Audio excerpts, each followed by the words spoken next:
Good day everyone! Kamusta po kayong lahat? Ayan! Nakakamiss po kayong mga kaibigan. For today video, ayan, i-flex ko ulit yung aking mga tomato dito. Ang tatangkad mga kaibigan. So today is Tuesday. Ayan. Ipapakita ko lang sa inyo po kung gaano katangkad yung aking mga tomato dito sa conservatory area ni Alaga. Tapos, ipapakita ko din po sa inyo dito sa video na ito, yung una ko pong tinanim yung aking mga punla na tomato na sa maliit pa, ganito siya, mga 2 to 3 inch lang po siya yung laki.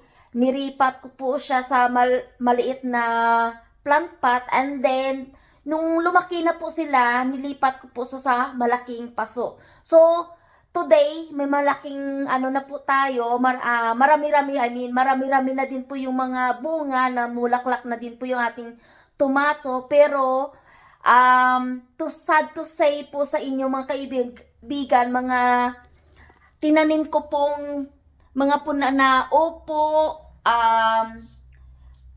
bitter gourd, ang palaya ba yun?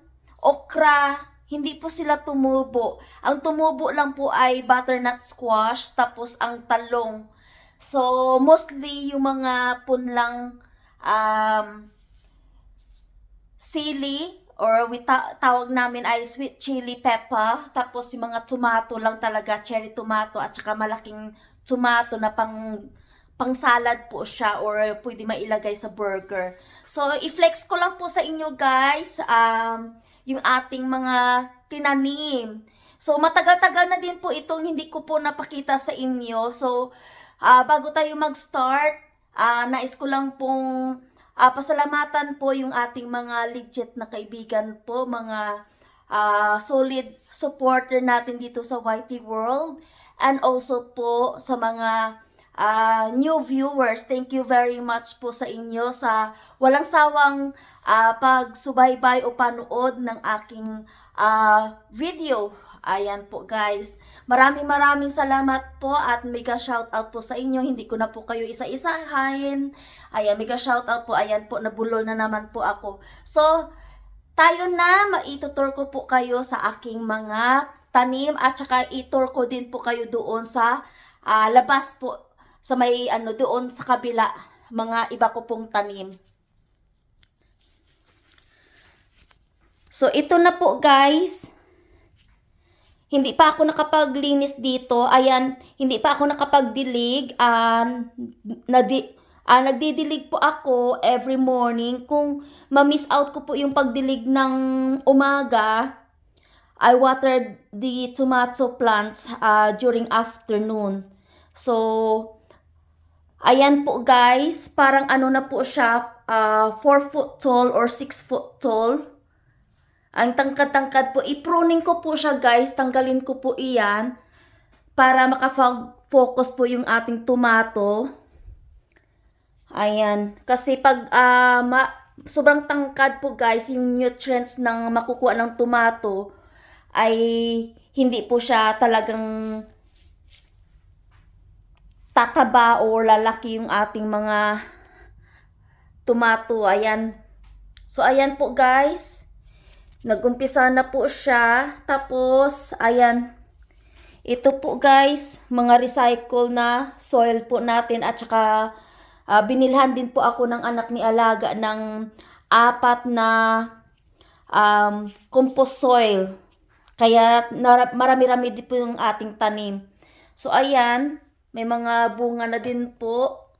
Hindi ko po ginamit yung trellis natin kasi yung ating upo hindi po ay tumubo. So ito po yung ating talong. May mga green flies po sila.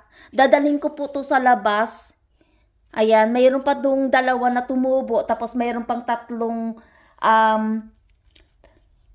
talong na dinala ko sa allotment. So, ito po guys, yung sweet chili pepper. Nakita nyo guys, may mga green flies po siya. So, ito, may bunga na din po ito. Ayan. sweet chili pepper. Tapos nilagyan ko po siya ng stick. Ito po yung ating tomato. Ang tangkad. So, ayan po guys. Yung cherry tomato natin ito. Ayan. Ito pa po guys, oh. Ayan. Kunin ko po to. Ay, naano na siya guys, oh. Nabiyak na. Sayang. So, ito. Ayan. May hinog pa naman siya. Ayan, oh. Nakikita nyo. Ito po ay cherry tomato. Yung punla nito guys, galing lang po to sa sa shop or sa store na binili namin. Tapos kinip ko po yung kanyang seeds. Tumubo naman siya kahit papaano. So ayan, i-pruning ko lang po iyan. Tapos ito, ayan. Ito po, ayan. 'Di ba? Marami siyang bunga guys, oh. Ayan, oh. 'Di ba? Ang dami. Ito ang ganda niya, oh. Ang dami ng bunga. Tapos, mayroon pa, oh. Ayan. Kunin po natin to. Tikman lang natin, ha. Okay. Kunin natin ang dalawa. Walang hugas-hugas na po to. Matamis to siya guys, oh.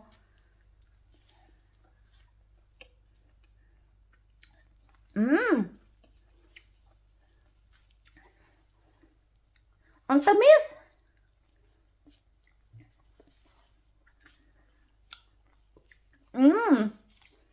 Masarap talaga guys pag organic. So, punta tayo doon sa kabila. Ayan. Ayan po guys. Nagdala po ako ng ng water jug dito. Ayan. So ito, i-flex ko lang din po yung ating butternut squash. Ayan, pinagapang ko na lang dyan. Tapos yung leftover nating tomato, hindi ko na siya tinanim. Hinayaan ko na lang. Pero dito guys, sa ating tray na punlaan, may tomato na tumubo. Ayan, namunga na po siya.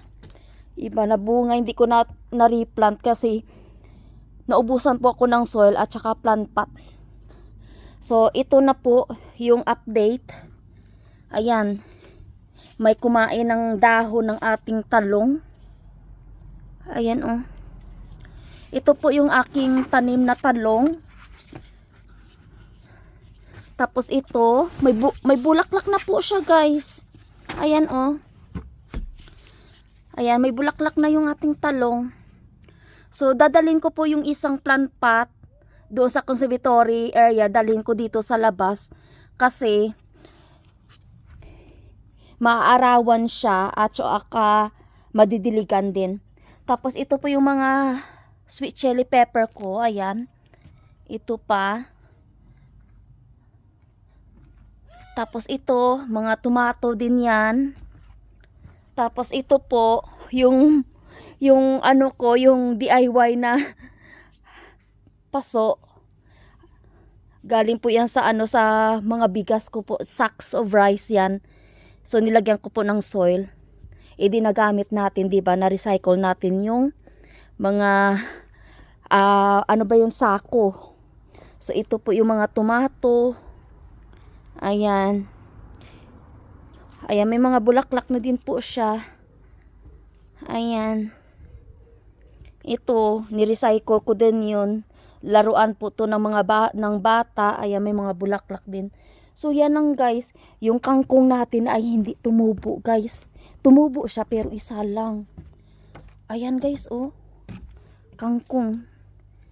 Sayang nga yung mga punla. Pangit talaga yung soil dito guys.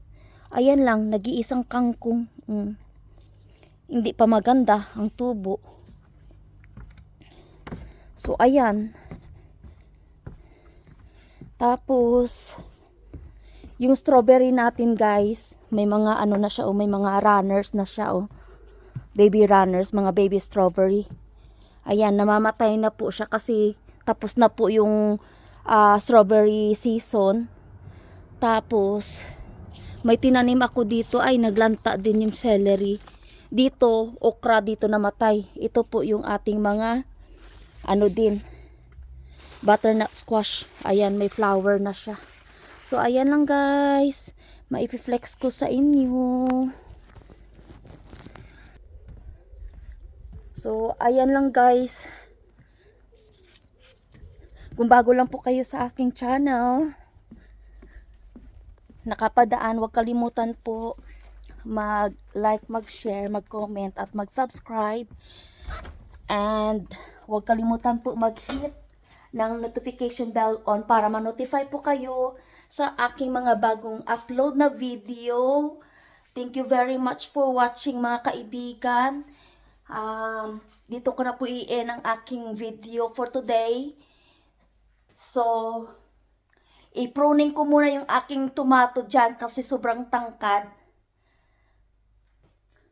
Kasi sobrang ano na sa parang 6 foot tall na. So, ayan lang po guys. Thank you for watching. Take care everyone. God bless everyone. And keep safe always. Ingat po kayo lagi. Bye-bye. Thank you for watching. Bye for now.